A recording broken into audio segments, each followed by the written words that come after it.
What's the most important ingredient for a successful life? That's a pretty big question.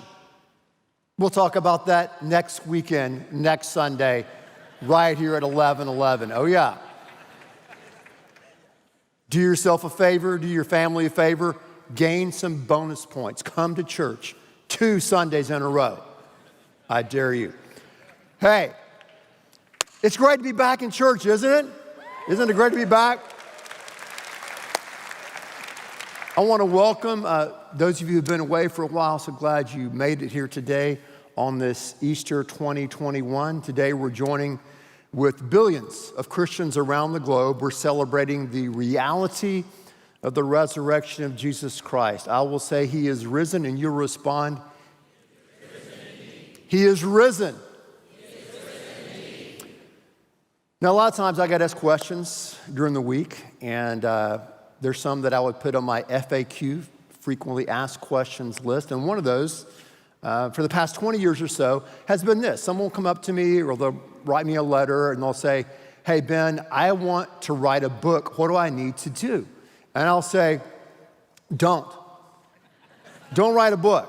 And what I mean by this is that you don't need to write a book first or write a manuscript because the publishers will not read it. What you need to do is to write a book proposal, which is kind of a summary, an outline of your book, and that's what publishers look at. And even if you're going to self-publish, that'll give you some idea and direction on where to go with your work. And the second thing I tell them is this. If you're really serious about writing a book, what you need to do is buy this book called On Writing by Stephen King. Now, obviously, I don't agree with everything Stephen King says. He's a little out there, but when it comes to the craft of how to write, no one is better, in my opinion, than Stephen King.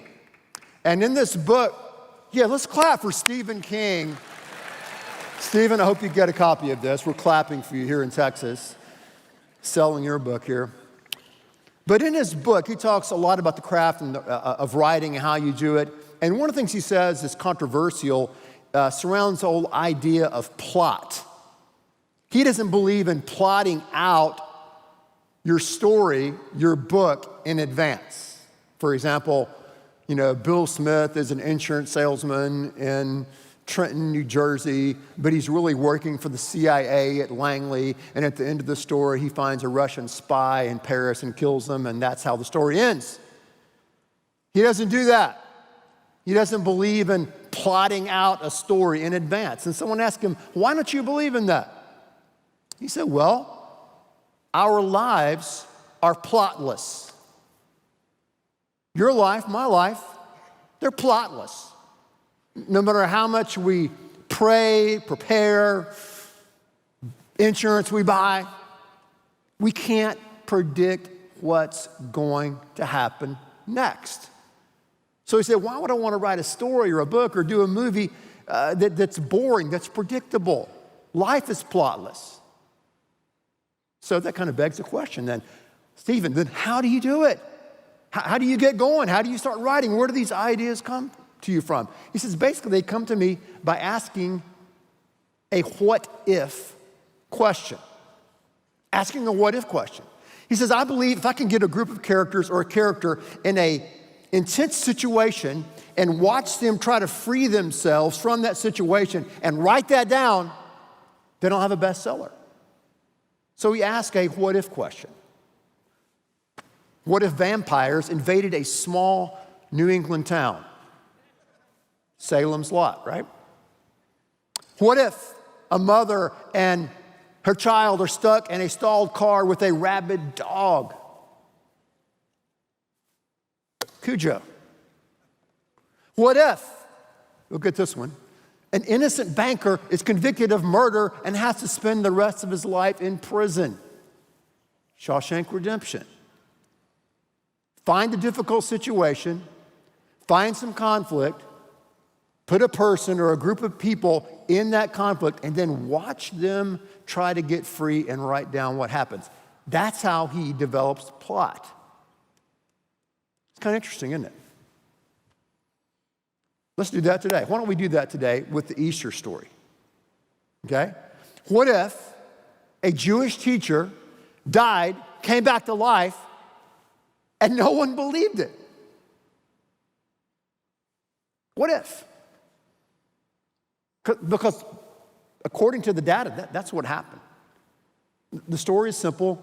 He was executed on Friday outside of the city. And on Sunday, some said he was alive, breathing, talking, walking around like a normal human being. But people found that really hard to believe years ago. And people find it hard to believe today. Some say, well, he didn't really die. He just swooned. Others say the disciples stole the body and made up the story. Some people say, well, he didn't really rise from the dead physically. It's a metaphor and a myth that was added on later. But when you look at the data, his closest followers, those who had left everything to be a part of this brand new revolution, this movement, did not believe that he was alive when they first heard the news. They didn't buy it. They doubted. They flat out disbelieved. When they heard the news, Christ has risen, they said, no, he's not. I don't buy it. I don't believe it. And maybe you're saying, well, I don't believe you. Okay, let's open the Bible. Look at Matthew 28. Resurrected Christ appears to them. Some doubted, some worshiped, others doubted. Mark 16. They heard the news. Hey, they told the disciples, hey, Christ is alive. We've seen him. They did not believe them. Another group came from the road to Emmaus. They said, listen, he was with us on the road to Emmaus. We've seen him. We've talked to him. We sat around the fire with him. The disciples said, we don't believe you either. Then in Luke 24, they came back with the news, he's alive. He's alive from the dead. And what did they say? No, we don't believe. It seems like nonsense to us. And then, of course, in John chapter 20, Thomas, they told him, hey, Thomas, he's alive. We've seen him. We've been with him. Thomas said, listen, no way. I'm not going to believe it until I see him and touch him. I'm not going to believe. Why? Because they were human beings just like you and just like me. They had learned at a very young age, growing up, just like we have, that dead people don't come back to life. It's that simple. But what happened? Something happened. What happened? What happened that changed these men and women from cowards to the most courageous people we've ever known? What happened to bring them out of the shadows in their rooms and hiding in fear that they were going to be executed, in fear that they would be hunted down, in fear that they would have to go to prison? What changed them from huddling together in fear, from going out into the streets, into the city, proclaiming that he is risen? What changed? Well, what I've seen in my life, and a lot of your lives as well, and what I've seen in the Bible story, is that many times God meets us where we are to take us where we need to be. So what happened many years ago? Peter is sitting around, I don't know, a couple of weeks after the crucifixion. He's sitting around doing nothing. I wonder what this guy's thinking about. Nothing. He's just a guy. He's a guy, Maybe work, maybe sports. It's about as high as we get, No mystery to us. Peter, what is he thinking about? Hey, I'm going to go fishing. That's what he does. Anybody want to go with me? He goes fishing. Takes his buddies with him. They go out on the boat. They fish all night long. They don't catch anything. They're going in. They're offshore. Guy on the shore goes, hey, have you caught anything? Which is the question you don't want to hear, right? When you struck out, you don't want to hear that question. Have you caught anything? Peter goes, no. The guy on shore says, hey, did you try that spot over there? Peter says, whatever. Throws his nets over there. They bring in this massive haul of fish, like 152. Peter goes, I know who that is. Jumps out of the boat, swims to shore, goes on shore, and it's Jesus Christ himself. They sit down together along with his other friends, the disciples, and they make a fire and they have breakfast and they talk. Mary Magdalene was in grief and she was sobbing in that very first Easter day, and she went to the tomb, and in her grief in the garden, she encountered Jesus, and Jesus said her name, Mary. And she clung to his feet and worshiped him. Thomas, the skeptic, the doubter, who said, I won't believe it until I see it. He appears to Thomas. He said, Thomas, feel and look and see the scars in my hands, and you can touch where I was jabbed by that spear in the side. I'm alive. I'm here. And Thomas said, my Lord and my God.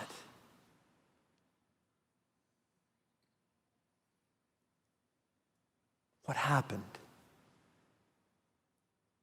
It was personal. They had a personal encounter with the risen Christ, and that changed everything.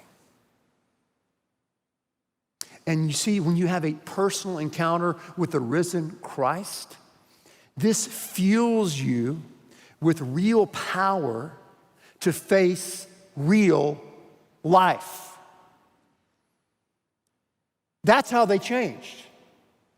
That's the only plausible explanation to explain their changes on an individual level, but also to explain the inception and the birth of the church, where now it's the largest religion in the world that started with, a few group, maybe 11, 15, 17 men and women who had no money, they had no guns, they had no power, they had no influence at all, and it's grown to be the largest movement and religion in the world. How is that possible? How is that possible? I mean, one way I look at it is through cause and effect. Causality. The law of cause and effect. It discusses the relationship between two phenomena when one phenomenon is the cause of another phenomenon. Such as kicking the ball, right? The boy kicked the ball, boom. That's the cause. The effect is the ball rolled. Cause and effect. Everything in this world, everything in our life, everything in this universe and other universes is a result of cause and effect. All of nature, all material matter, immaterial matter, we're all contingent on some cause and effect, cause and effect, cause and effect. So when you think about the existence of God, I think one of the strongest arguments for the existence of God, as if God needs our help, is the cosmological argument. That God is the uncaused cause. He is the only non-contingent being.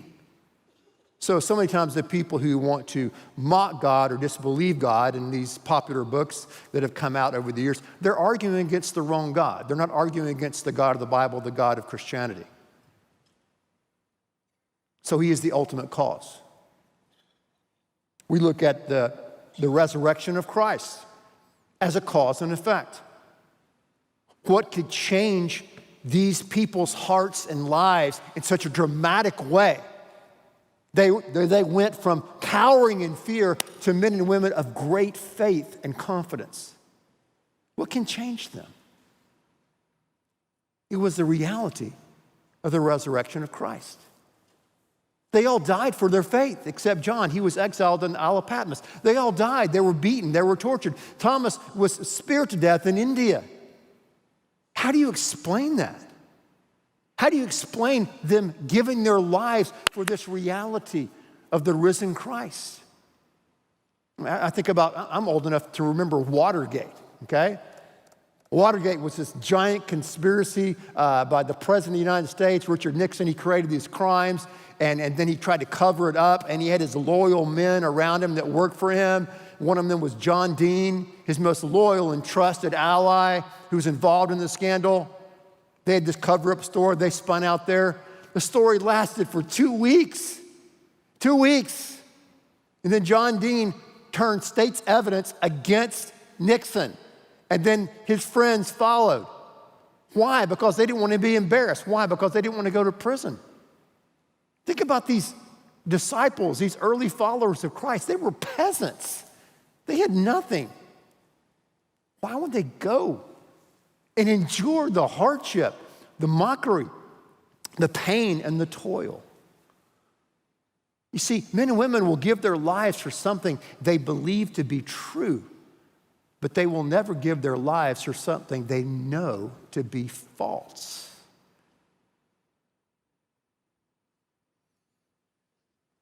The cause.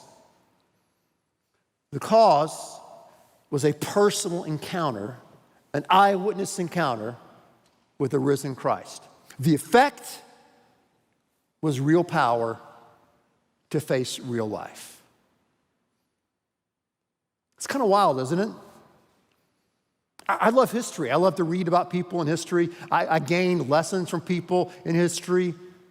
But I can't introduce someone to you out of, the catalog of history. I can't say you need to invite Abraham Lincoln into your life, or George Mueller, or Keith Green, whoever your hero is. No, because they're gone. They're dead. Muhammad's dead. You can go to Saudi Arabia. You can go to his tomb. His bones are there. Moses and David are dead. You can go to their tomb in Jerusalem and see where they're buried. Buddha's dead. You can go find his bones somewhere over in India. Jesus is not there. He's not there. That's a historical fact, whether you believe it or not. It's factual. But the question is, have you taken that step to ask him to come in and to take over your life? So the resurrection is both historical and experiential. And Paul says it's his desire to know Christ and to know the power of his resurrection. And he said the same power that raised Jesus from the dead now dwells in you. How can you face life? This plotless life full of uncertainty, by the power of the risen Christ. How can you face suffering and persecution and pushback and challenges and setbacks? By the power of the risen Christ. How can we have hope in the face of certain death? It's by the power of the risen Christ. Because he is risen, we have hope for today and power and peace for tomorrow. He's really here. He's really alive. He really can change your life. He really can empower you in this very moment. You see, it's not enough to believe in God. It's not enough to believe in the history or the veracity of the Christian faith that Jesus Christ came, he died, he rose again. It's not enough to believe in that. You have to believe in him, in the risen Christ. That's personal. That's personal.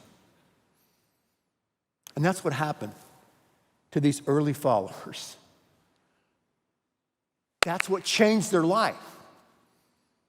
That's what struck a match that caught the world on fire. We know as the Christian faith and Christian church. It's a fact that this one man, this poor Jewish teacher, really did come back from the grave alive. And he really was the face of God to us.